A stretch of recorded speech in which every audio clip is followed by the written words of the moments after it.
থ্রোয়ারের ছোড়া বাউন্সারে বারবার পর্যদুস্ত হচ্ছেন সৌম্য সরকার, অথচ বাউন্ডারি হাঁকাতে এই বলটাই তার বেশি পছন্দ।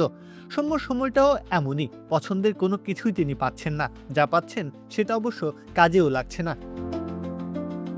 সৌম্য কখন ফর্মে থাকেন আর কখনই বা রান খরায় ভুগতে হয় সেটা বোঝা বড় দায়।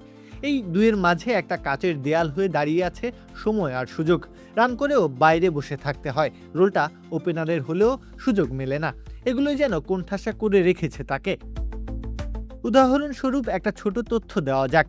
2025 সালের অক্টোবরে যখন ওয়েস্ট ইন্ডিজ বাংলাদেশে এলো, সেখানে শেষ 2 ম্যাচে হেসেছিল সৌম্য সরকারের ব্যাট। 2 ইনিংসে রান ছিল 45 এবং 91।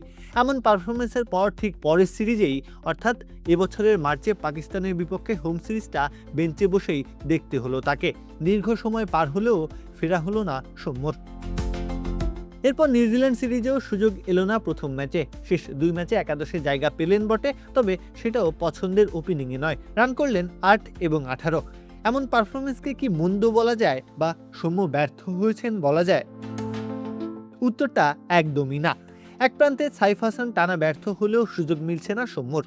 পারফর্ম করেও একজন ব্যাটার যখন একাদশের সুযোগ পান না, সেটা নিশ্চয়ই মানসিকতায়ও প্রভাব ফেলে। সৌম্যরও কি সেটাই হয়েছে? নইলে বাউন্সারে এমন ধরাশায়ী হবেনি বা কেন? প্রত্যহ কাব্য, খেলা ৭১।